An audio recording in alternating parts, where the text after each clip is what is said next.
Make me warram, warram, make me warram, warram. Hey, Papa, no day, no ram, Papa, no day, no ram. Make me warram, warram, make me warram, warram. Hey, Papa, no day, no ram, Papa, no day, no ram. Papa,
no ram.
Now to begin the road.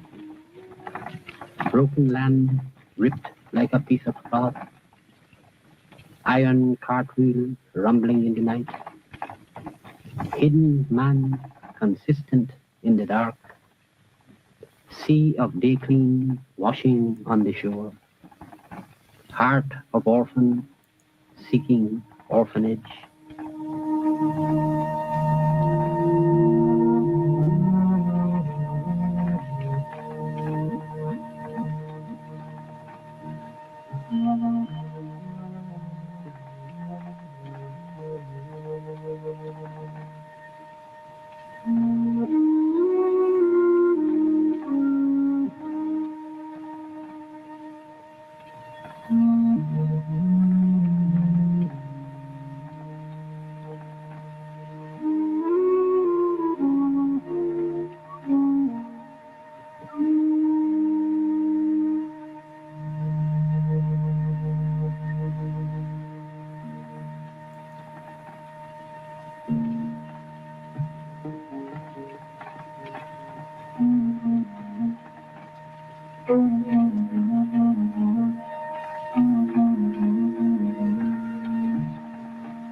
Now to begin the road. The bleeding music of a pellant man starts like a song but fades into a groan. The cupric star will burn as blue as death. His hopes are whitened, starched with grief and pain. Yet question man, his heavy laden cart, whose iron wheels will rumble in the night, whose iron wheel will spark against the stone or granite burden of the universe.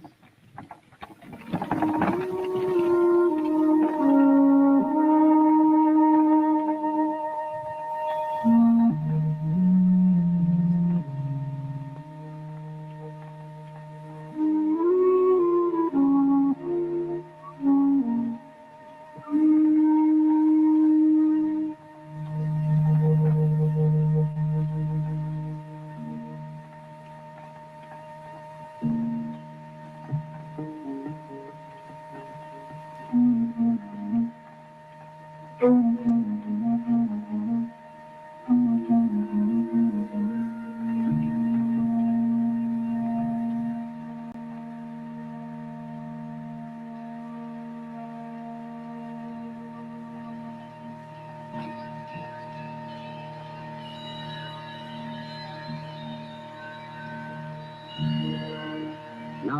to begin the road. Hidden cartman fumbling for a star. Brooding city like a mound of coal. Till journey done. Till prostrate, coughing hour. With sudden welcome, take him to his dream. With sudden farewell, send him to his grave.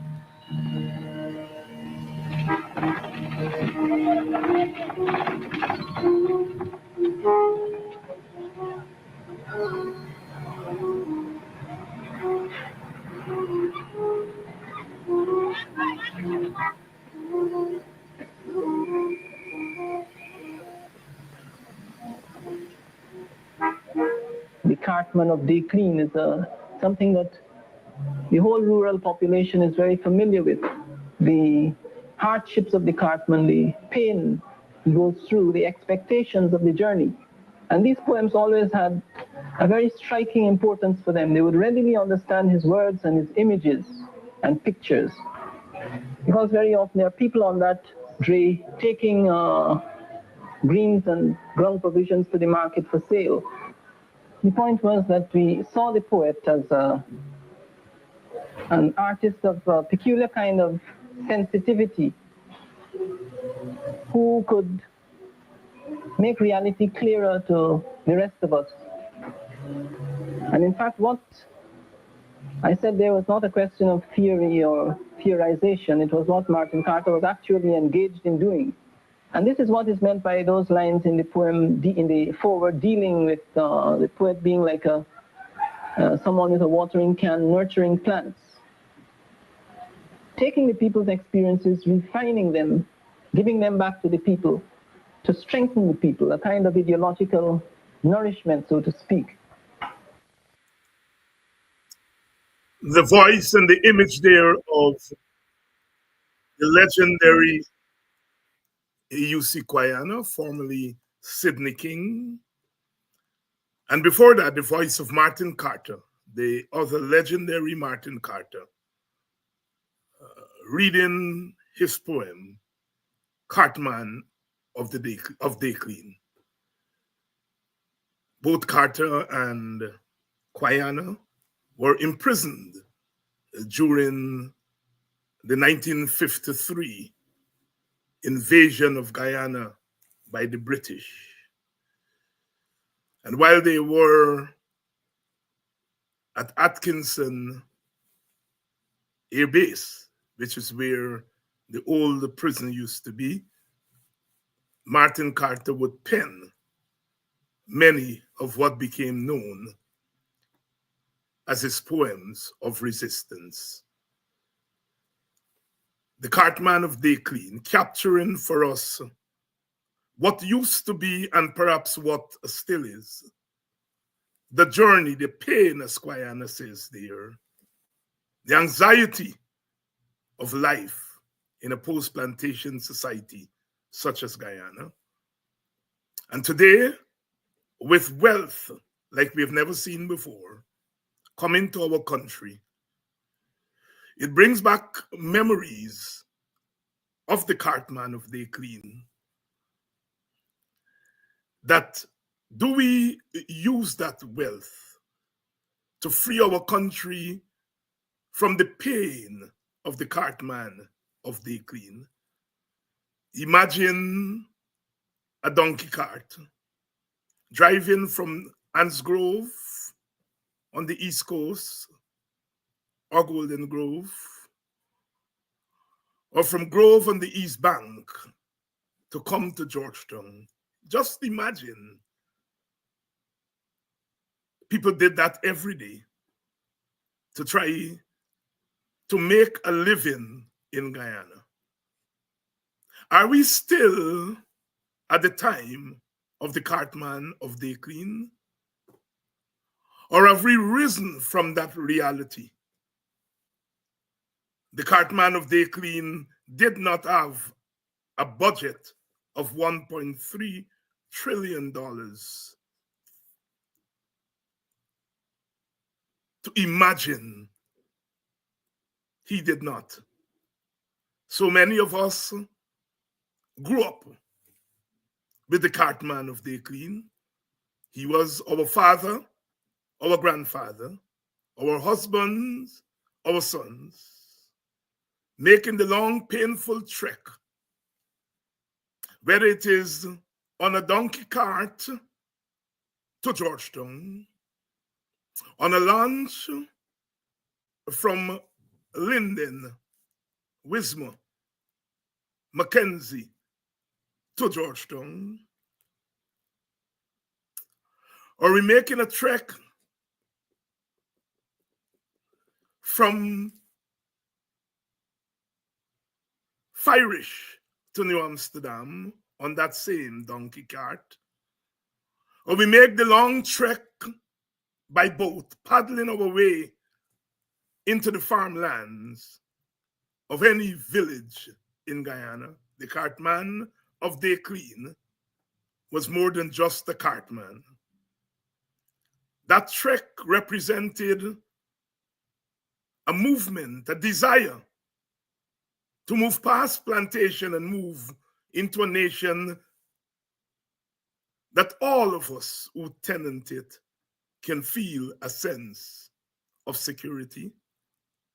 Are we being taken back to the days of the Cartman of Day Clean? Or are we trying to wriggle our way out of the stark reality of the Cartman of Day Clean? Good evening to you, and welcome to Politics 101. The voice is there of Martin Carter,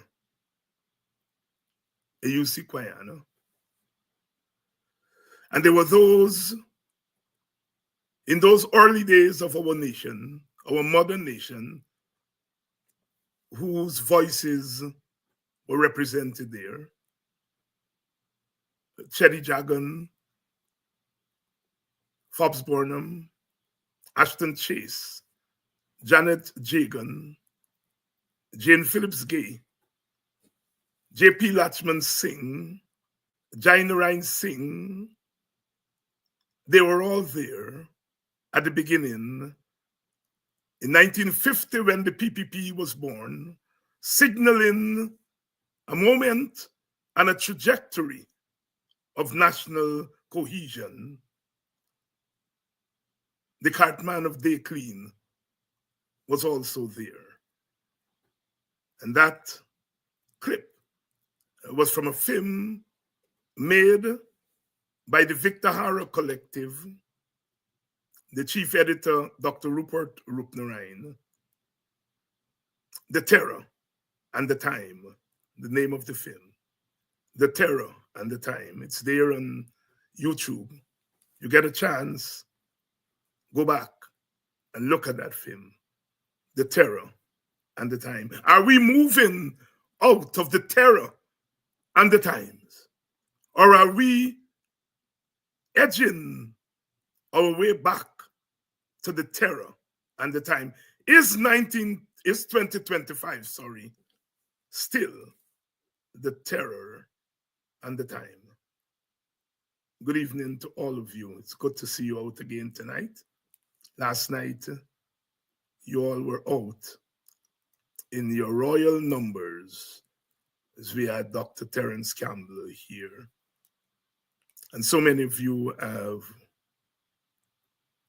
written to me to tell Dr. Campbell that he passed with flying colors.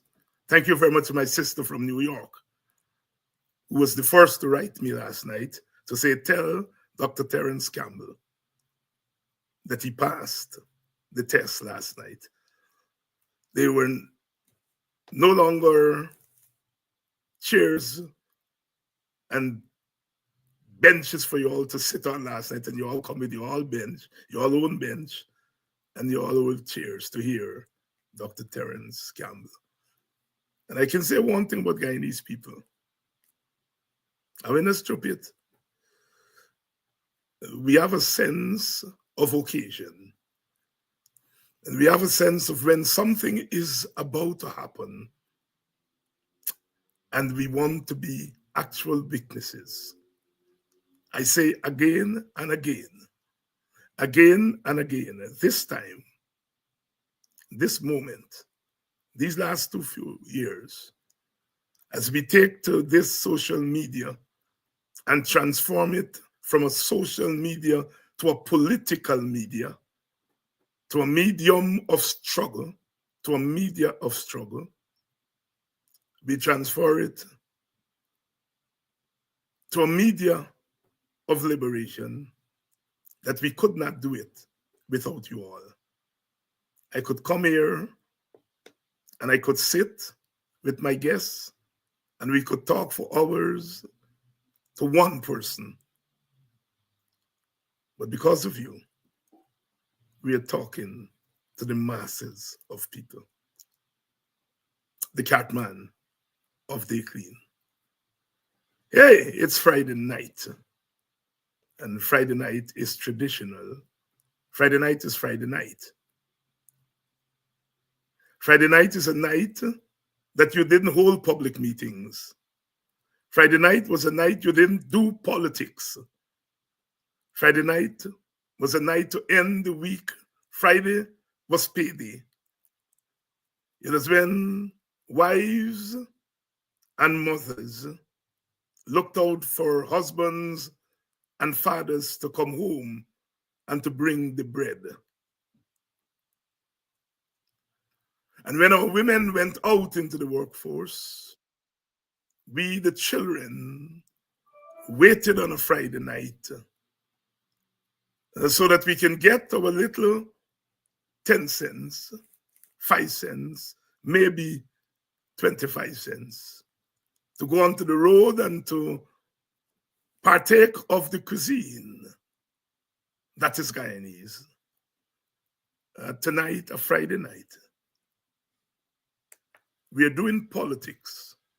But as we do our politics, we do not forget the reality of then and the reality of now. Good evening, good night, good afternoon to all of you. Thank you all very much for making this happen. Tonight, our brother is here, as is normal, and we have a new friend with us. He was here before, but he has not been very often. Brother Wayne Cesar of Over to You fame, social activist, political activist, accountant, a Guyanese patriot, joining Dr. Vincent Adams and I, as we keep your company for an hour or so on this Friday night. Welcome again to Politics 101, and thank you again for last night. The numbers went through the roof. We are what we are, and that's the way it is going to be. You can educate us for no equal opportunity, because we're talking about freedom, my people's freedom. Good night to those of you joining us from afar. Good evening to those of you in Guyana, in the wider Caribbean, in North America. We are in serious times. Yesterday, our government announced through our vice president that they're ready to receive deportees sent back by the US government. Oh, what a far cry we have come. when they send back deportees 30 years ago, this government, PPP government, refused to take them back. Those of us who are old enough to remember, we remember the American military airplane landing at Atkinson Field and dropping off deportees, violating our airspace, landing on our soil against a government which said it did not want deportees. That same government today says it will accept deportees with white open arms. What has changed in the PPP from then to now? Oh, yes. Deportees will be phantom voters too. Send them, Mr. Trump, send them. We need them to make up the padded voters. Send them.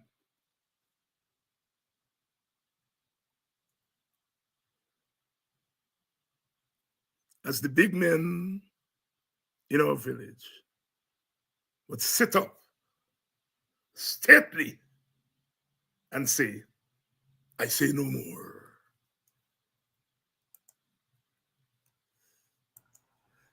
Good evening, Mr. Cesar. Good evening, Doctor. Good evening, Wayne. Nice seeing you, Wayne. A pleasant good evening to you, Dr. Hines and Dr. Adams. What a pleasure it is to be here with you, two astute gentlemen. And good evening to the listening and viewing audience. A pleasant good evening to you all.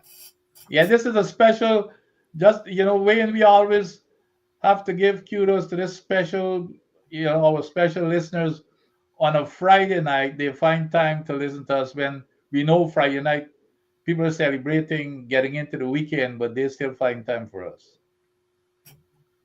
And we started out tonight with the Cartman of Day Clean.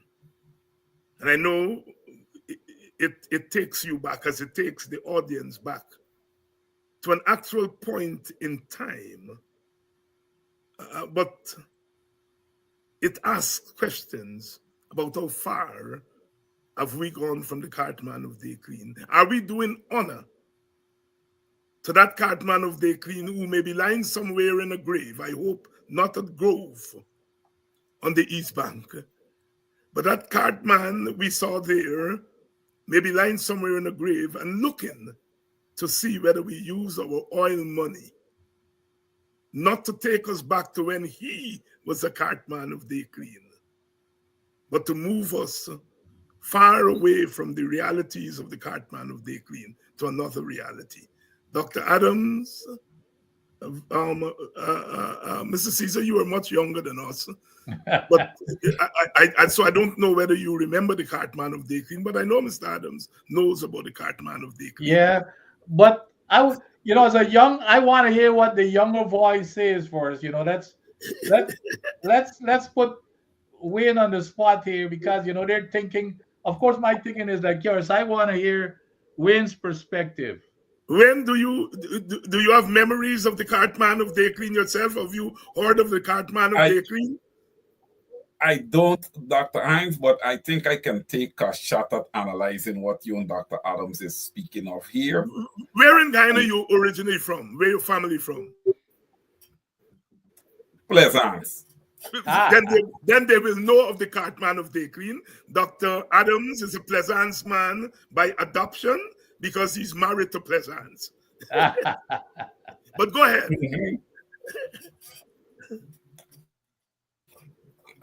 Well, the Cartman of Day Clean, Dr. Hines, looking and analyzing what you're saying and what I saw before I came on, I would say that we are failing him and he is rolling in his grave, because he has took us quite a distance, and to where the Cartman of Day Clean would have taken us, we seem to be in the same place and we are not moving forward. So his vision is vision that he had is not being realized. Okay, because we are still in the same place, like you would have said earlier. Terror and the time. Are we moving away from terror and the time? I believe that we are slipping back to terror and the time. Dr. Hines, Dr. Well said, my young brother. Well said, well said, well said, well said. You got the drift. Dr. Adams, the No, Cartman. you see, that's why I like these younger guys in terms of putting it into this perspective. But I want to tell you something, and that's why, I don't know, your archive, you've probably got the biggest archive in the world for every situation. I have never seen that little movie that you played there at first. I think, if you don't mind, send me a copy. But I am just like Wayne, in terms of the vision of what the Cartman really expected for the future of Guyana. But I would even put it even simpler. It's just like if we playing the Michael Jackson moonwalk. Mm-hmm.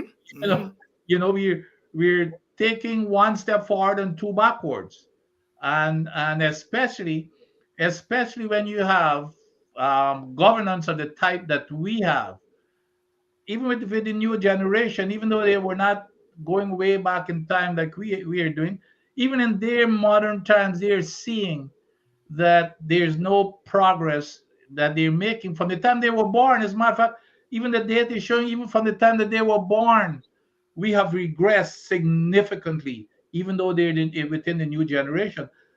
And if things don't change, I think it's we all know it's just gonna get worse.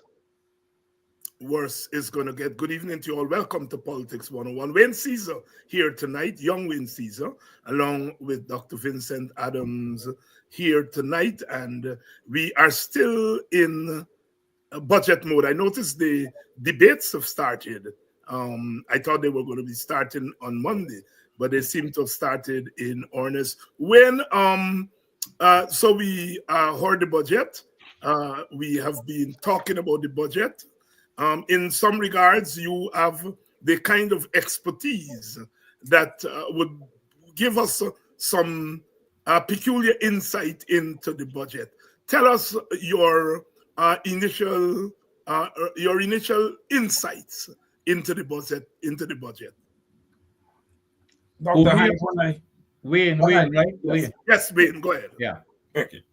Dr. Hines, when I look at budget 2025, okay, it's almost the mirror image of budget 2024. It's a continuation of the runaway train by the PPPC. This budget is not a friendly budget to the normal born and bred Guyanese. Okay, one of the key things that I was looking for in this budget is to see that there would have been a fiscal space within the budget created, okay, for a cash grant, another cash grant for the people of Guyana. I didn't see that, okay. I did not see any, programs when it comes to stronger programs when it comes to social cohesion, across the country. These are two of the things that I was looking for, because I feel like if Guyana has a need, for social cohesion, although, that doesn't really, what would I say? The PPP doesn't really focus on such an issue, because they really don't care, because that's more of a people-centric type of issue, and the PPP is more so a transactional government and not a people-centric government. So that was not there. I continue to see a lot of money being poured in to Gaisuko, okay, to the tune of $13 billion. Okay, now we have to remember that the sugar industry had a shortfall last year. So, given the fact that the sugar industry had a shortfall last year, I would have expected, okay, that this year the budget would have been a little bit more conservative in the amounts that would have been allocated to sugar, because what we're seeing thus far is that the sugar industry continues to fail and come up short.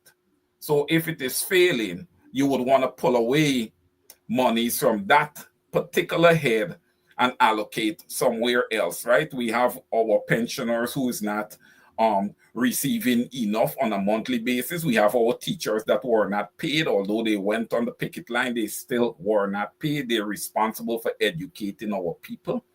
And, I can go on and on, Dr. Hines, but look, to just put this in summary, this budget was not a budget for the people of Guyana. I believe that this budget is to continue to enrich the already rich. Over to you, sir. Thank you very much, my brother. Doc, let me bring you in because last week we were trying to kind of project ourselves even as the budget was being read when we were on last week. Now, a week later, you've had an opportunity to digest the budget. Yes. Your initial response. Oh, it would probably take us the rest of the night. But here are some of the highlights. Let's start with the basic, just the fundamental philosophy. And that's what budgets are about, Dr. Hines and Wayne. All this frivolous nonsense about them saying, even up to today, I was listening to the debate. Well, you guys tell us which bridge not to be building and which road not to be building. That's not the way you build budget. Dr. Hines, especially you would know, when we grew up, we did not grow up with paved roads, Dr. Hines. We did not grow up with flushing toilets, Dr. Hines. But guess what? At least we used to get little rice and pop and that type. At least we were not hungry. Roads and fancy roads and bridges and paved roads, it really didn't matter to us because that was not our expectation. We wanted a place to live as poor it might have been, or as modest as it might have been. We wanted food in our stomachs, but now it's turned on top of its head that suddenly this whole thing with building roads and infrastructure and bridges has become the mantra of this PPP government. And guess who that is benefiting? Now, listen, when you put a budget together, it's about what's in your heart and soul for the people. And they've made it very clear. And they need to come out and say that. They've made it very clear it's not about the poor people or the disadvantaged. It's about the rich people. The infrastructure, again, even though they were criticized badly in the last budget, $666 billion. Do you know what has happened to that budget for infrastructure? It has increased by 72 billion to 738 billion dollars, 53% of the budget. In the meantime, and these are some telling statistics. And they always say, folks, is let us take you seriously as to what you will be doing. They had, what is it, going into 5 years now, and they don't have to show us the 2025 budget. We've got proof as to how they're gonna be spending money. The poverty, which they're ignoring. Let's look at the poverty rate.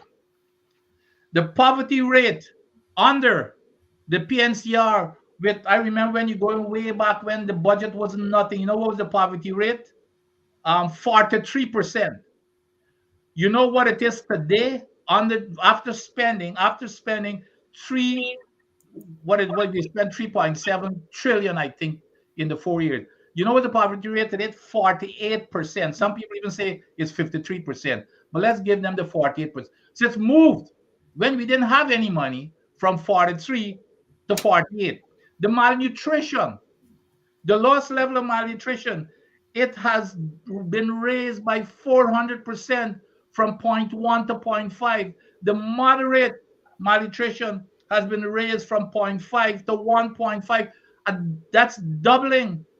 Inflation. When the food price, food prices from between 2020 and 2024 is now, it's been over that period of time is 45%. So here you've got, and food inflation doesn't affect the rich, okay? Food affects the poor. Remember what I told you about poor people? paved roads and that type of stuff. Because you have motor car and that type of stuff to drive on a paved road anyway. It's about food. That's the basic. So here you have food increasing by 45%, and the salary increases within that period of time is 35%. So you're 10% in the hole under the PNC without any oil money. Without any oil money. You know what was the inflation rate over that period of time, that 4 years? 5%. So it's 5 compared to 35%. I mean 5 compared to 45%. And on top of that, you know what was the increase in salaries over that period of time? 77%. So here you have under the PNCR without any oil money, salaries increased by 77% with an inflation of 5%. So in terms of your value of money, you're up by 72%. Under the PPP, with all of the oil money, inflation rate for food is 45%, but salary increases is 35%. So you're down in the hole by 10%. And the other thing that was, when you look at the debt, here we are, another debt, sorry. We've spent $3 trillion, $3 trillion. And if you divide that per household, that's $22 million per household. Could anybody in Guyana say that, well, besides the 1% rich? How many people in Guyana would say that they've become richer by $22 million? Education, which is the fundamental for building any economy. Education, Dr. Hines and Wayne, this here is a telling statistic. When the PNC left, the matriculation rate was 49%. You know what is the matriculation rate today? 26%.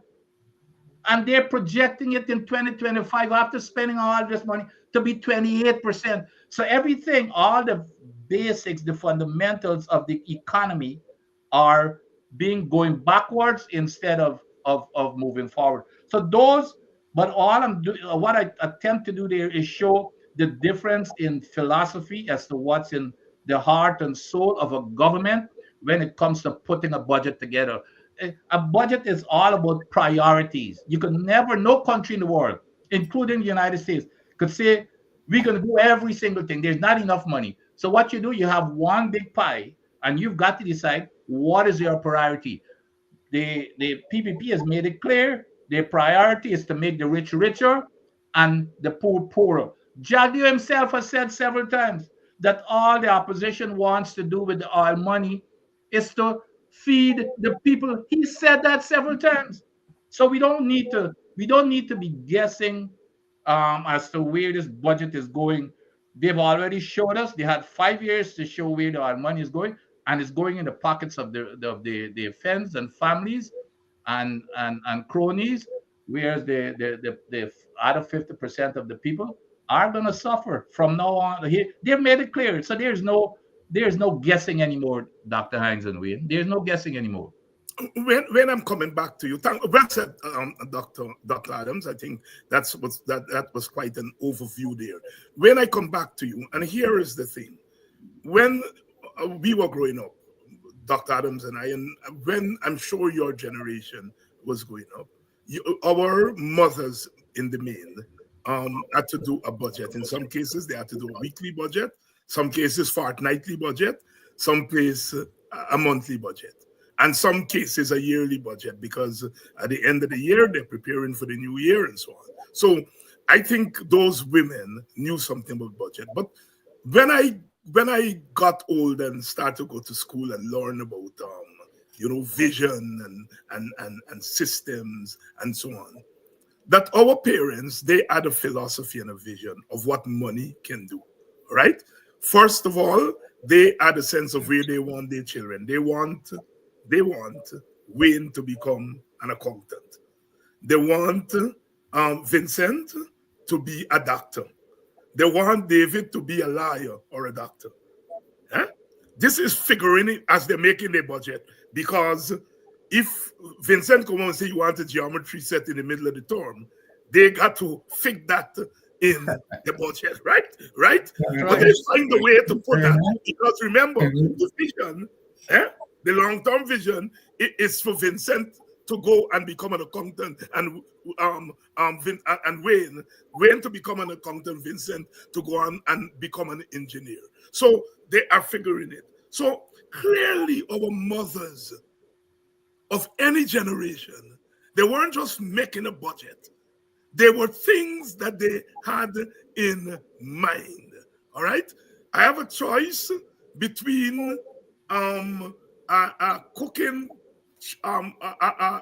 chow mein every day of the week, but I ain't gonna cook chow mein every day of the week. Saturday gonna be chow mein day. All right. Yeah. So that I can take some money from that chicken chow mein, if I were to do, and make sure that wearing yachting boots, all right, that start getting old because he walking and kicking this and kicking that. And I don't want him to go barefoot, so you got to get a yachting boots. You all get a drift of what I'm talking about there? Absolutely. All right. Yes. Wayne, do you see that kind of vision as to where this government wants to take us? And if we, the citizens, can be seen as the children, what do you see as our government's vision, if any at all, for its children? Well, Dr. Hines, I've always had an issue identifying a vision when it comes to the PPPC, because all I see is a lot of recklessness and you can see it in this budget here, Dr. Hines. When you're gonna have, this is the 5th budget of the PPP, right? And all of these budgets, okay, when you look at the percentage of the budget that is allocated, okay, towards infrastructure, you can see that the budgets have been one-sided over the 5 years. So their vision, we're just going based on the budget right now. Their vision is to continue to build out. But what is happening, Dr. Hines? Yes, I agree with the roads and the bridges and these type of things. We are seeing, though, a lot of buildings that are going up, a lot of lands that are being purchased by external people, sometimes people that's in dealings with the PPPC, and you have all these buildings going up. Look, we do not, from time to time, Dr. Hines and Dr. Adams, when these budgets are presented, sometimes we don't get to see the line item breakdown. We know that monies are allocated to certain heads, but is the money getting there? Right? We don't know. Right? We're not certain that the money is getting there. So when I look at an overall vision of this government, when it pertains to the Guyanese people, it is not a strong vision. To me, the PPPC is not even considering the Guyanese people, because if you're considering them, Dr. Hines, you would have seen another cash grant in there, because as Dr. Adams was touching on earlier, we want to eradicate poverty. How do you eradicate poverty? Okay, housing. You have to provide housing for your people. Education is needed. Okay, it's a major need. Education. Food security. Okay, that's another big one. We are lapsing in that area also.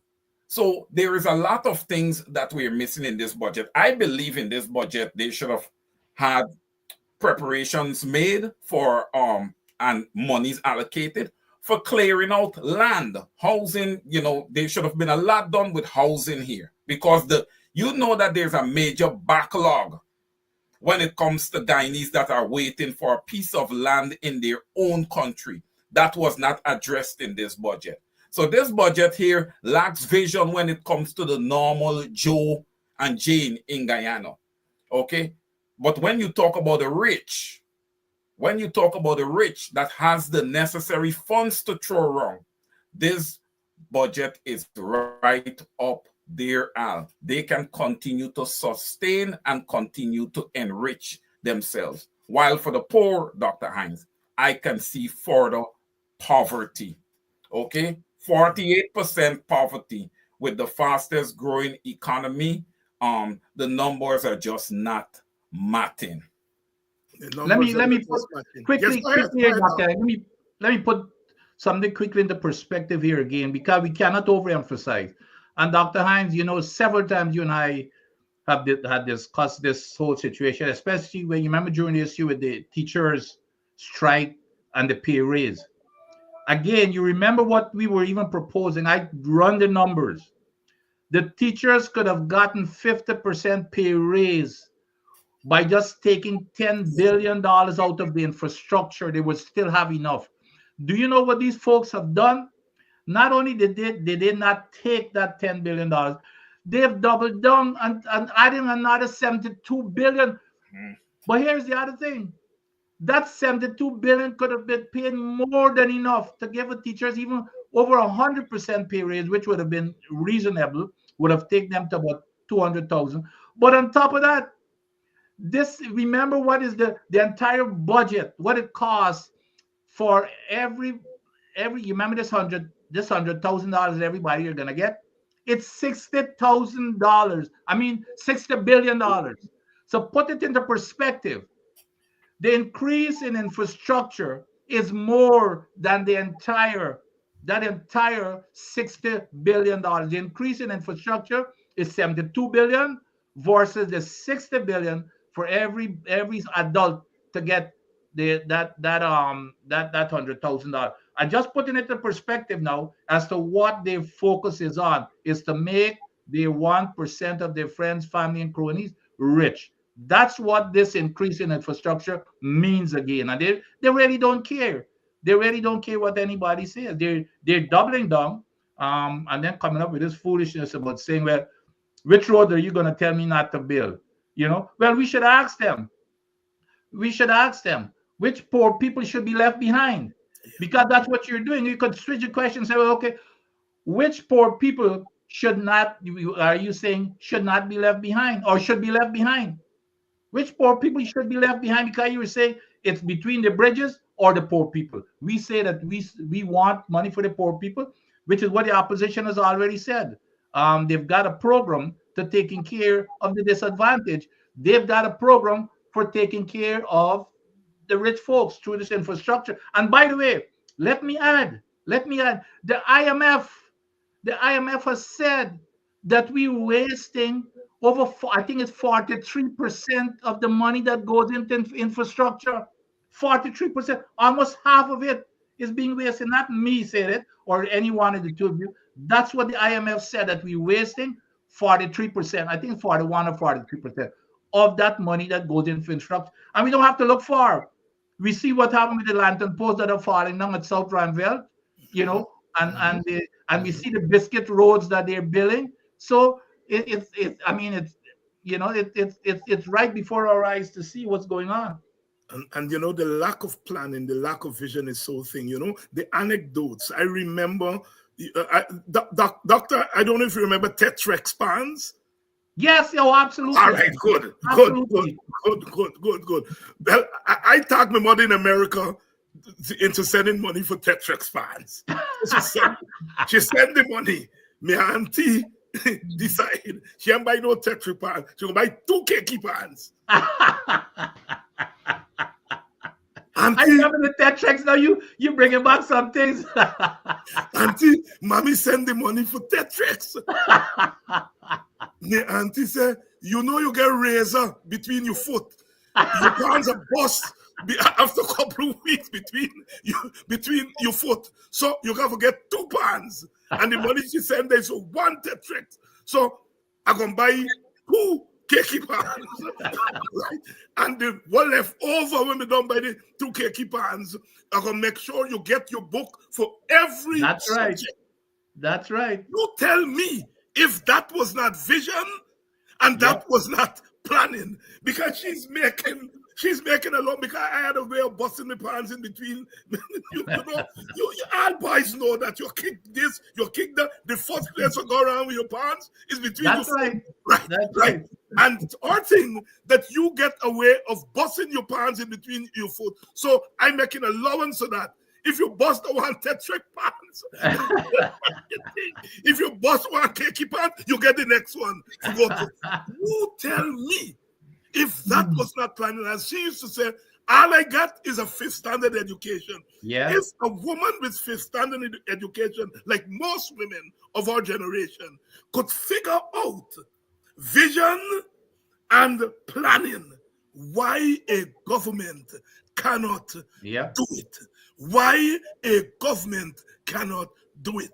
When Cesar, cost of living is sky high, sky rocketing. We can argue whether it's the government cause it, or whether it's the private sector cause it, or whether it's the way of the world. The market cause it, right? The fact of the matter, the clear and present danger in Guyana today is the high cost of living. Are you satisfied that this budget has adequately addressed? And to be kind, you can even say, if this budget halfway address the question of high cost of living and empower our people to withstand it. Not even halfway, Dr. Hines. I don't think this budget is going to do much for cost of living. Look, when I look at the cash distribution that is still ongoing, okay, the cash distribution should have been something that should have gone to Parliament, okay, should have been voted upon, should have become a law. It should have become a law whereby, okay, the aggregate natural resources of Guyana, about anywhere between 10 to 12% of it, would be allocated to give the Guyanese people a cash distribution on a yearly basis on fill. Okay? This would help with what you call, Dr. Hines, generational wealth. It would also help tremendously with cost of living. Of course, you know that you would have to also support the farmers tremendously, because you also want to create a situation where you have food security, you have enough food available for people, right? It wouldn't drive the prices, okay, the way that the prices are going now. It wouldn't drive up the prices. Now, when we look at this cash distribution that started last year and has not yet finished, now we got to keep in mind the time value of money. You said $100,000 last year. Now, $100,000, some people may not even get their money until August of this year, right? You got to look at the value of that money at the time. August, you said it, 2024, 2025 August, time value of money. That has to be considered also. The government has done very, very poorly, Dr. Hines, when it comes to tempering inflation. We sometimes try to look at inflation and these things from a holistic perspective, but we don't always have to do so. Sometimes a single country can temper their inflation based on, Dr. Hines, many, many things. The population, we have a population that is less than 1 million people, okay? We had the fastest growing economy last year. I think the economy grew some 43%, okay, last year. So I don't believe that it equates, it's the growth of the economy is having a trickle down effect towards our people. The government, I feel, and yes, the public sector, private sector to some point, have to play a role in this. They have to come together. They have to sit down. They have to make a determination of what they're going to do when it comes to inflation and cost of living, because it keeps rising, Dr. Adams and Dr. Hines. It is not tempering. So that is something that we need to look at. This budget does not address it, period. There's nothing in there really addressing cost of living.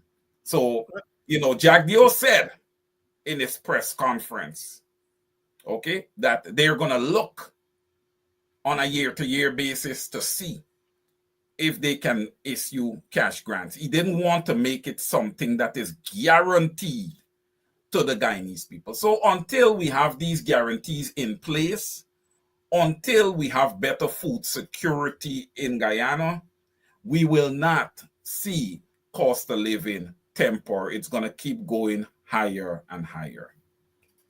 Dr. Adams, cost of Yeah. living? Well, listen, these guys have no vision.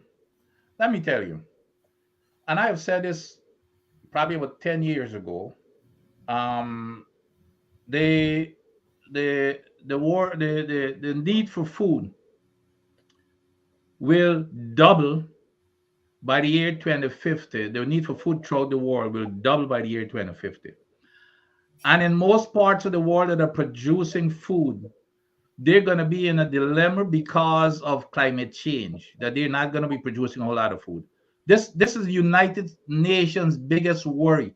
So the United Nations, they're looking within our region, Guyana, and those places that are not going to be affected by basically climate change. In terms of Guyana, for example, Guyana could grow food 12 months a year, every single day of the year. When you look at people in the tundra, in Canada and those places that are producing, even in the United States, we've got what, like 3 to 4 months of growing season, and we're producing all that food. That is the vision we need in Guyana, the land of many waters, a whole lot of land, is to get into invest more in agriculture, not infrastructure. Build your agriculture. That's what's going to cut back on food costs. Right now, we're importing food. I mean, when I importing fruits and vegetables, Dr. Hines and Wayne, that's ridiculous in a country such as Guyana. It's not about infrastructure. We cannot eat roads and bridges and those type of things. We need to be investing more in food to make sure that we have food security. And we've got fertile land, we've got the climate to do it all year round. But again, there is no vision whatsoever. The only vision that we have is to build nice, fancy, shining objects such as these skyscrapers that are suddenly going. And guess who owns those? All of those size skyscrapers, even the hospitals. Who you think are owning? They want to shift it, and there's so much stuff in this budget. They want to shift now to doing tests and stuff like that from the public hospitals to these private hospitals or these private entities. Even the hospitals now, they want to shift it to basically becoming public, not public, private hospitals. Guess who's going to be owning these things? But so that is where their focus is in. So in terms of inflation, they can cut because the biggest inflation is in the food prices, like I just said. 45% inflation within the last 4 years. When under the PNC that didn't have any oil money, it was 5%. But you got to get back to making sure. And food is what's affect poor people more than anything else. And the way to do that is to put in more focus in agriculture, where you got a large supply of food. You build infrastructure, the food to market. I mean, the food to market road, the farm to market roads. That is the kind of infrastructure that I don't think anybody would complain about it. But that's where the focus ought to be, to me, in agriculture and education, and of course, health. When there's a question for you there on the screen. Break down the time value of money. Yes. All right. So, Dr. Hines, Dr. Adams, if I would have received $100,000 in November as part of a cash grant instead of receiving it August of 2025, let's say I receive it in November. Okay, I can take that $100,000. I can either spend it, but what if I take that $100,000 and I put it in the bank? August of 2025, that $100,000 can become 105, maybe $110,000, right? Which if I have to wait for the government to give it to me until August of 2025, they're going to just give me $100,000. Okay, but if I had gotten it in November, I could have invested it. It would have been $105,000, $110,000. Also, that being said, with the rising costs in Guyana, with the rising cost of living in Guyana, $100,000 in November. What if I decide to take that $100,000 and spend it on groceries amongst other things for 2 or 3 months, November, December, January, and I get that and I spend it on that, but then I get that same $100,000 in August. All right. With rising prices, the $100,000 is not worth what it would have worth in November. It might be worth about 85 or 90,000. That's simply the time value of money. It changes. It can change in a positive way depending on what you do with it, or it could also change in a negative way. Wayne Cesar here tonight on Politics 101 on a Friday night, along with our regular guest, Dr. Vincent Adams. Dr. Vincent Adams. So, the Exim Bank, where they're taking this loan to build the gas to sugar thing, is now in the headline, largely because one is asking, did you do a feasibility study? And Jack Dio saying, well, go ask Exim. But apparently the reporters are not allowing him to rest. And so we now hear due diligence come in and so forth. Tell us what's happening there. Well, it's even worse than that. First of all, remember that they talked about sanctity of contract, and I've been preaching this on this program over and over. Sanctity of contract. Every time, that's a big excuse. In that contract, Dr. Hines, at clause number 12, article 12, it says, any use of the gas from the offshore project, there must be a feasibility study. It's in there at article number 12. So when it came up and they asked him, well, did you do a feasibility? He said, I don't need no feasibility study. It's a no-brainer. So his feasibility study is a no-brainer. So we go, so it back and forth with he and the media. Then suddenly he started saying, well, okay, you guys keep beating us over the head for a feasibility study. Exim Bank did a feasibility study and they did an environmental impact assessment. Well, immediately I knew that was a lie because they have no authority to do an EIA to start with. So when they keep pressing him now for this feasibility study, he said the Exim Bank did it. When it keeps, well, okay, do you have a copy of it? He said I'm not going to give you guys. Go check with the Exim Bank. Well, some citizens of Guyana, about 12 people, put their names on a letter. I put my name on it too. Put their names on a letter to fire it, a Freedom of Information Act. He doesn't understand that's the way that the U.S. government works. It's not like the government that he runs that you could ignore people. Immediately within days, you get a response. The people said they did their research. There is no such thing as a feasibility study done for this project. So yesterday, now when he was confronted, the man started, well, it was a due diligence done by some contractor who worked for Exim. Well, Exim would have had that in any case. But there's a big difference between a due diligence and a feasibility study. Explain the difference for us. Well, a feasibility study, of course, you're looking at all the details, the economics, should it, the engineering, is it feasible to do this thing? How long it's going to take to pay out and all type of stuff. The due diligence done by a bank, they also do due diligence on you when you apply for your loan of your house. Guess what the due diligence is? Is could you pay back this money? Do you make enough money? Then looking at environmental stuff and all this type of thing, they want to know, is this man or woman able to pay back this loan? So when they look at Guyana, of course, the oil wealth and everything else, obviously, we're going to be making enough money. And if we cannot afford to pay it, we have a lot of stuff that they can seize, they can take it. We saw what's happening in Africa and those places when China has seized ports from countries in Africa and other places. So they're looking what kind of collateral. So one of the things that they should be disclosing now, what did they put up as collateral for this loan? Because the bank can care, but it's not a feasibility study. That's a totally different thing. So the guy has been caught with his pants down. Like, for example, when I worked for the U.S. government and we were the International Atomic Energy Agency, and they had to do a lot of cleanup around the world with all uranium, sites. The banks had stopped lending them money because they were wasting it. They didn't have any project management skills. So we had to go in and set up some programs to develop those skills to convince the bank that their money will not be wasted. That's due diligence. It's not this. It's not a feasibility study. Total different. All the bank wants to know in the due diligence, would you be able to pay me back?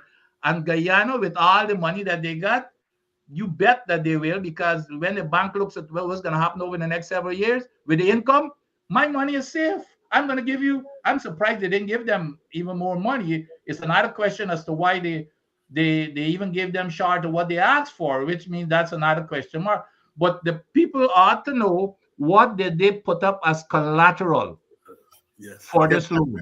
that is. And those of us who live here in the United States know that when you want to borrow money on your house, all they're concerned about is that you always get the equity in there. That's right.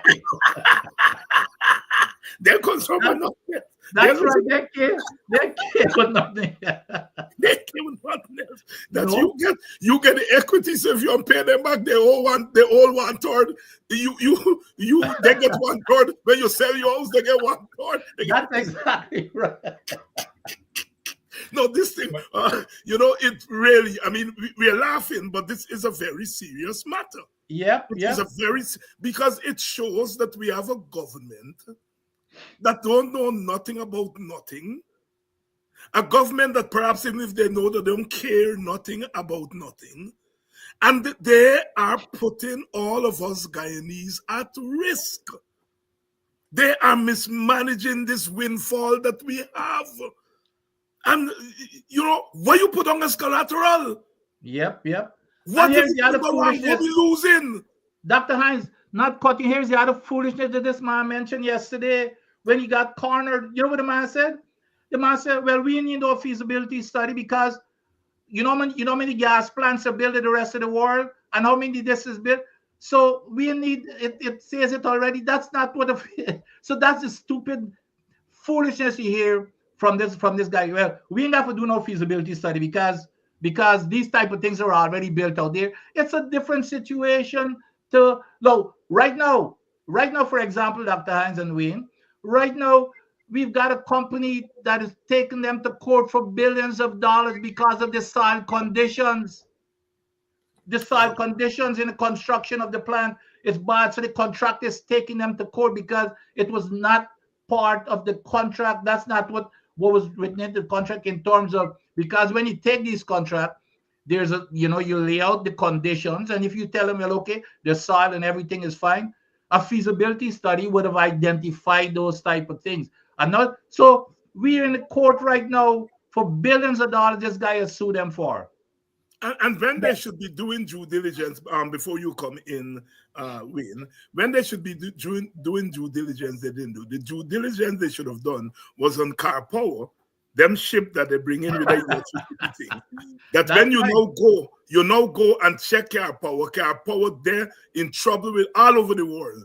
Yeah. Because they do bad work, they promise this and they don't deliver this and so on. Had they done a due diligence, they would have found that out and said, we can't do business with car power because this is a risk you're taking here. So when they should do a due diligence, they ain't doing any. When they're supposed to do feasibility study, they're doing due diligence. I mean, my goodness me. When coming on the Yes, Dr. Hines, and this is for the normal, everyday Guyanese. I'm going to break this down as simply as I possibly can. We are very rich in Guyana. This is known. And Dr. Adams would know this, that we have a very, large oil reserve. Hence, having such a large oil reserve and being rich, in natural resources, all right, we as a country are very creditworthy, okay? And based on that, it is based on that the PPPC is doing the extravagant borrowing that they're doing. But what I want to say to the citizens, and that's why it's so important to vote, these extravagant borrowing is not bringing you anything, but you and your children is going to be responsible for the payback. Okay? That's why it's important that I feel that government control their borrowing. Okay? control their borrowing. The PPP is not doing that. And another thing, one last point, to the extent that we have a new government in 2025, okay, people have to be patient because that government is now going to be responsible for reeling back, some of these risk that the PPP is taking. And yes, although we do have the reserves and the riches, okay, to cover any loan, there is still some risk involved, okay? What if the price of oil, Yes. you would know that, what if the price of oil, just Take a can't? plummet, yes. Yes. Which is likely. Which is likely. Yes. Because we have alternative energy that is coming to the forefront. But I must say, I still see oil being vibrant in the world economy. But, not because it is going to be, a player in the world's economy, Dr. Hines and Dr. Adams. It gives you the right to borrow extravagantly. We have to be conservative, especially when you're not addressing the people. And that's why the people of Guyana really need to come out and vote and change this government. Over Let, there. let me add, Go ahead. Dr. Hines, Go ahead. this here is really, really important. Here's another stupid nonsense that he mentioned again yesterday. The question was raised about oil prices attached to this borrowing. People are making the assumption that, by the way, right now we're producing 650,000 barrels of oil per day. It's supposed to peak at 1.3 million around 2027. But here's what a lot of people don't understand. If you go look at that curve, and people should read, they're hiding all of these field development plans, which is what really carries the details. When it peaks in 2027, that curve declines rapidly. It has a long tail, and it depends where that tail is going to cut off. It's where it's economic to wherever that point drops, where it becomes economic to not produce again, and we do not know what it is. But here's a prediction, and I'll be willing to bet anybody any money. The oil price, the prices of oil now is predicted to drop this year to about $70 a barrel. We ain't seen nothing yet. You see, with this Trump administration, it's going to change the whole landscape. Okay, Trump, he's already said his number one priority is to drop oil prices. His first call was to Saudi Arabia. Okay, he has said it's pump, baby, pump. He drill, baby, drill. He's already opened up all the places that Biden had exempted from drilling. All that is open, but he's not going to stop there. Look at Venezuela with the largest oil reserves in the world. Venezuela will be opened again. Chevron is already there. All companies, American oil companies, will be going to Venezuela, and the prices of oil will dip. Here is the stupidity of this man, what he said yesterday. He said, well, when it was asked, he said, well, the demand for oil, because somehow it's going to be more demand for oil, is going to compensate for, because, of course, with cheap oil, that means renewable energy will go on the back burner. We were facing that every single time. So when the price of oil drops, renewable, it's gone. But we've tried to maintain it in the United States under Obama. When Trump came in, he dropped it. In Brazil, maintained it. That is why Brazil is one of the biggest producers of renewable oil with corn, and they're using those type of things. But what is going to happen in the real life when oil prices drop, renewable is going to go on. This man says that the demand for oil is going to compensate for when renewable is no longer needed. Well, that's foolishness, because we're not going to produce more than we can produce, which is the trend that we're going right now. We're producing as much as possible. The only factor that is going to impact us is the cost of oil will be dropping, which means that our revenue will decrease. So when we're planning on somehow we're going to get this thing is going to level, and we're planning our revenue to be at a high, that's not how it's going to work. the revenue, I mean, the revenue is going to dive because of that long tail after it gets up in 2027, and because of the production is going to drop and the revenue is going to drop it, and who knows where that economic cutoff is going to be. So when we're borrowing like drunken sailors now, we could be in some serious trouble if we do not plan it. Our entire our entire economics should be planned based on that oil curve, but they're not doing that. It should be based on that oil curve over the next several years. And Exxon has given us that information. Go look at their field development plan. It showed you for every single project. It shows you when it peaks and when it tails off. Right now, they're for each of those projects, they've got it going up to year for 20 years. But that's just a engineering projection, has nothing to do with economics, which can change immediate, which can change sooner than you think. So that's what they're not looking at. That they're just giddy over this money coming in, and there is no plan looking at what's the reality, modeling your economics off of that oil curve, that production curve. Very important. Gentlemen, look, I noticed Mexico has already started preparing for deportees to go back. They set up 10 cities.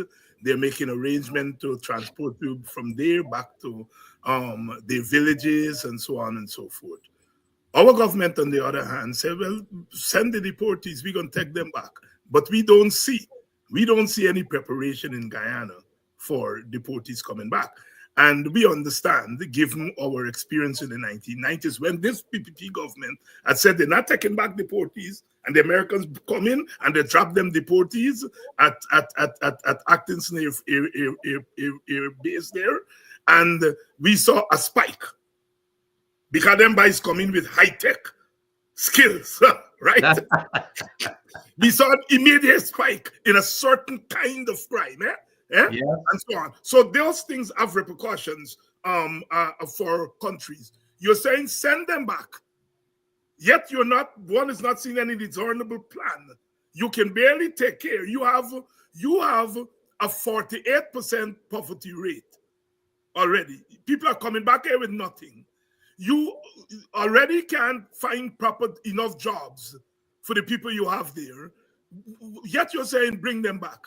I am saying, brothers, and you all can tell me whether you all disagree with me, I think they see a nest egg, because if they get a couple thousand deportees coming back, they see a nest egg of votes there for them.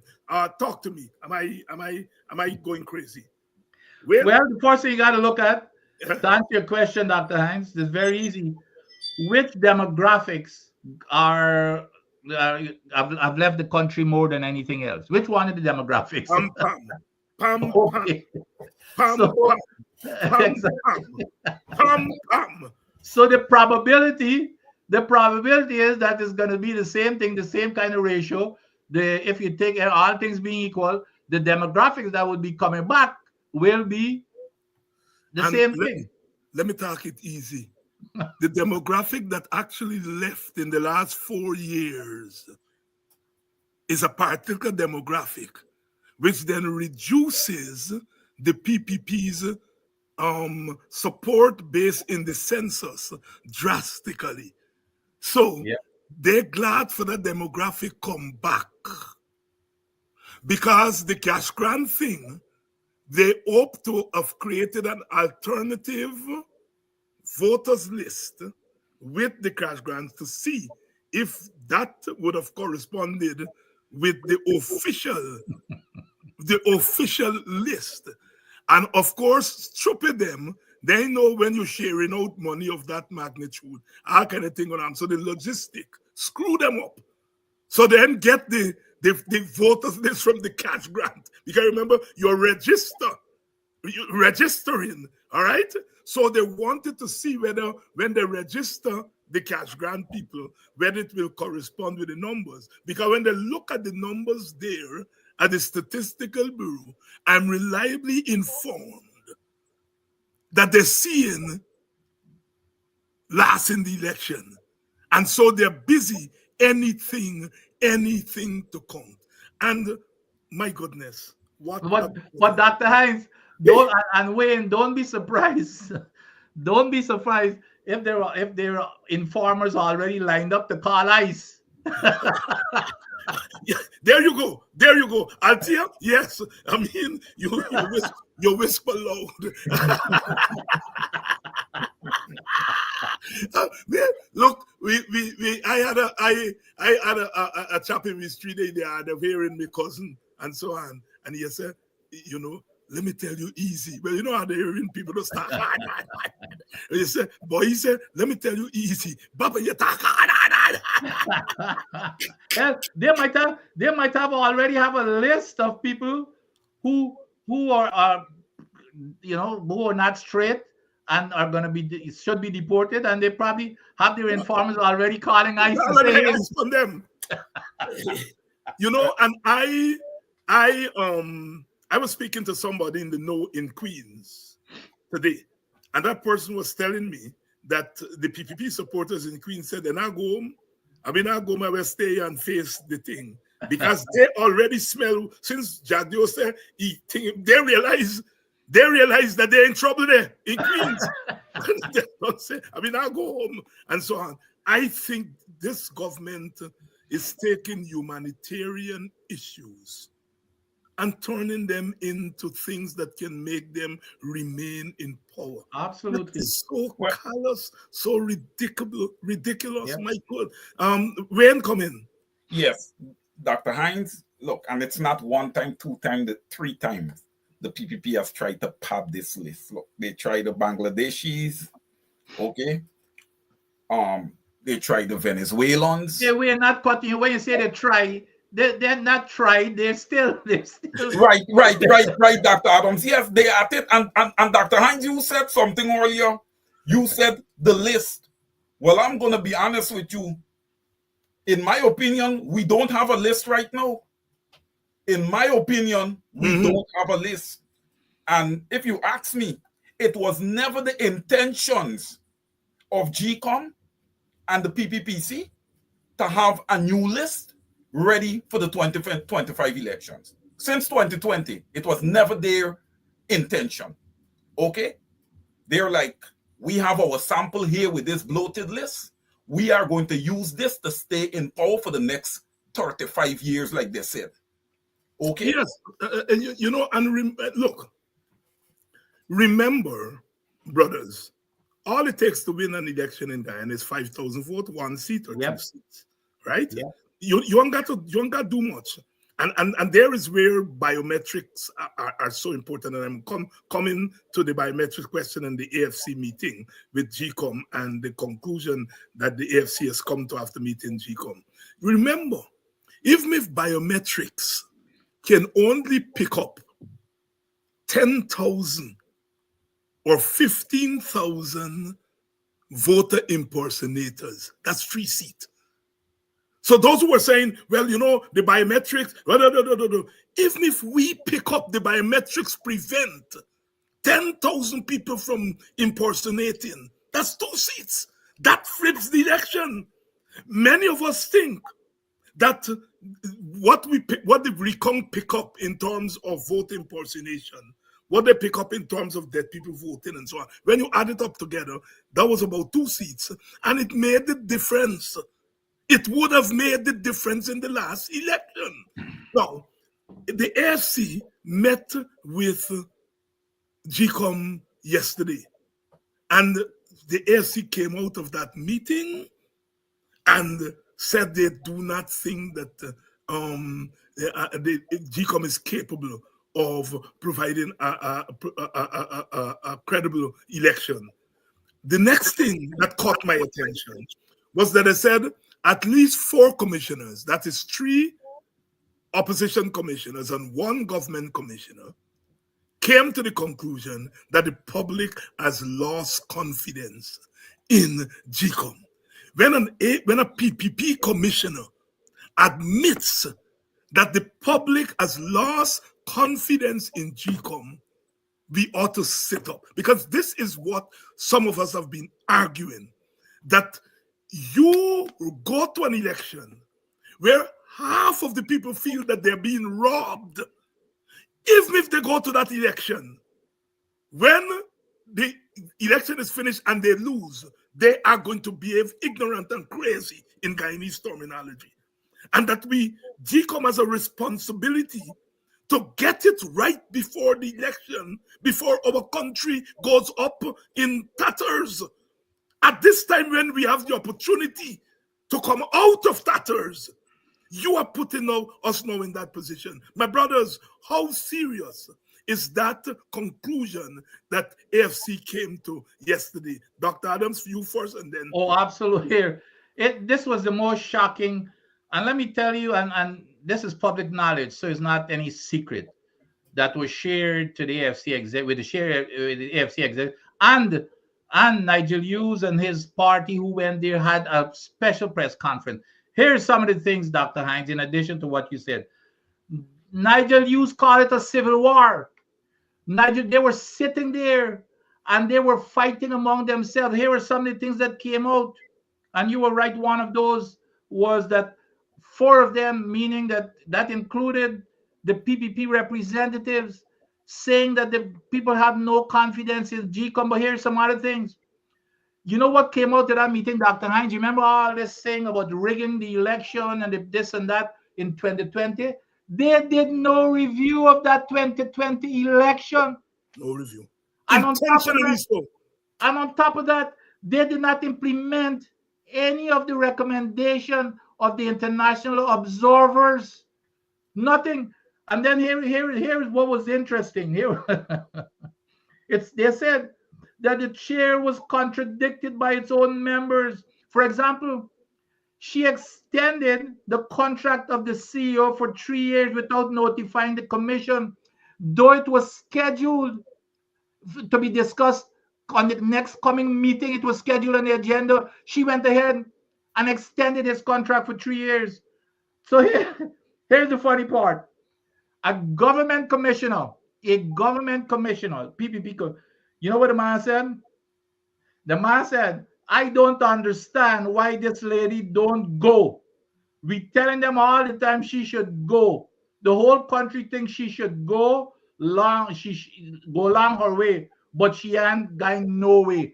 That is what this is. A PPP commissioner. This is exactly the quotes from Nigel. As a matter of fact, when Nigel called out of his press conference, Nigel said that he's calling upon GCOM to release the recording of this meeting so that people would not go and say that they're misrepresenting what happened in the same commissioner, Dr. Hines and Wayne, the same PPP commission, he looked at Nigel across the thing and said and used expletives. He said, Nigel, he tell Nigel, you effing up the meeting. Nigel said it was a madhouse. So that is what we're dealing with, and this is the committee or the entity that we're gonna say is gonna determine the future of this country. So when you hear this thing about no biometrics, it's bigger than that. We've got a dysfunctional organization that is gonna decide the course of this country. This is what we have here, and it's coming not only from the 2 representatives of the opposition party. This is what's coming according to what Nigel was recording, which he has made public. It's coming from their own PPP representatives. This is it. Go back and look at Nigel. Yeah. That's what we're dealing with. When? You know, Dr. Hines, for an organ that was put in place to make sure, you know, that the Guyanese people get free and fair elections, for an organ that is supposed to be democratic in nature, you know, it is shameful to look at the Guyanese Elections Commission and the way that they are operating from top to bottom. And I am hard-pressed that after the elections would have ended in 2020, that left the country in such a divide, okay? In 5 years, Dr. Hines, literally nothing was done. But these people continue to sit in place. And that is what I talk about when I say the standards in Guyana is extremely low, because they should not be. And I agree with all the stakeholders that would have said that Claudette Singh should resign. She should resign with immediate effect, and there should be a total revamp of the Guyana Elections Commission before the 2025 elections. And Dr. Hines, let me be honest. I do not mind seeing the election being delayed a bit if we can take a 8, 9, an additional 5, 6, 7, 8 months to get biometrics in place and to have house-to-house registration. I believe that there should be biometrics and a clean voters list in order to have free and fair elections in Guyana. I don't believe that there's another way. I do not, honestly. Over Wayne to you. Cesar here tonight, and Wayne may not be too young to remember. Well, he could be too young to remember, but I'm sure he would have heard. In 1990, the elections were pushed back for 2 years, for 22 months, to get the Carter brokered agreement, which include house registration, putting a new GCOM machinery into place. It was pushed back from December of 1990 to October of 1992. There's precedence. My party has said that the joint opposition should go to court and let the court pronounce on that, whether GCOM would be violating the letter and spirit of a free election if it does not call on the government to push back the date, while it puts in place what it says. All that the Madam Chair is saying is that we cannot use biometrics as the sole form of identification. She's not saying that biometrics cannot be used, you see? So she has said that, but said, well, we don't have time to do it. Well, the court should, in our estimation, give a ruling whether, if GCOM feels that there is need for certain safeguards for free and fair election, whether it would be violating the Constitution if it asks the government to push back the election for a few months. And as I said, there is precedence. Because in 1990, all the PNC government at the time had to do was to go to the National Assembly, and the National Assembly pushed back the date. All right? So we have it there. Dr. Hines? Your closing thoughts? Anything that you want to say that I didn't get to ask you? Here's your opportunity. I started you first now. Yep. Well, no, you're absolutely correct. Let's not forget two folks, Wayne and Dr. Hines. Mr. Jaglio himself, when he was in opposition, shouted from the rooftops for biometrics. Yes. Don't let me forget that. But I want to say something here, going back to this budget, which is very important to your question. They are taking a couple of things in this budget. I cannot believe these people are so barefaced. Up to this morning, I was looking at their speeches. They are taking credits for these part-time jobs that is bringing in $40,000 per month, $200 US.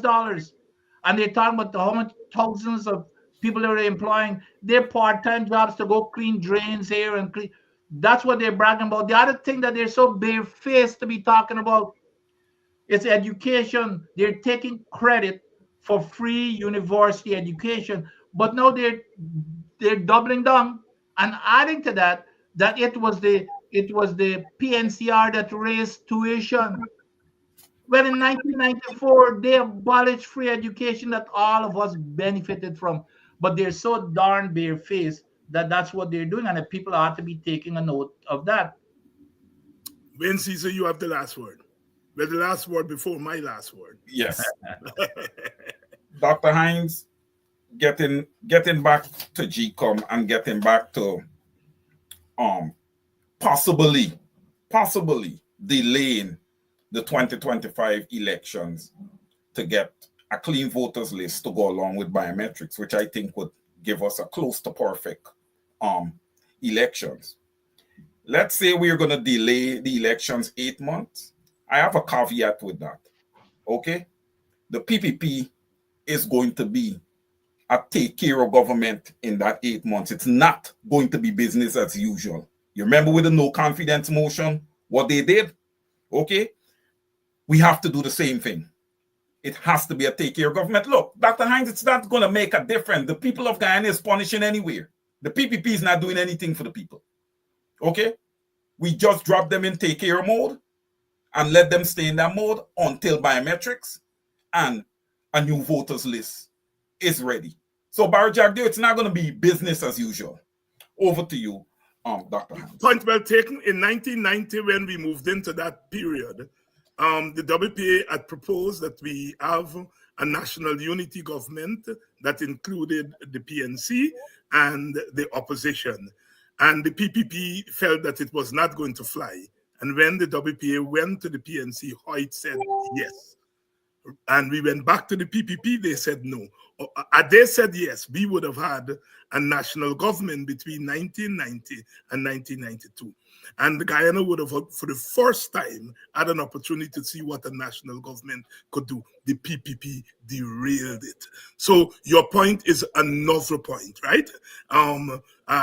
It should not be business as usual during that period as they prepare for the election. But it would be an opportunity for us to take a breather, if you will, by not having the PPP with their hands totally on the wheel.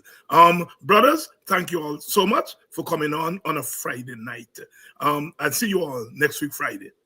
All right, thanks. And Doc, I'll see you on the weekend because we have tonight.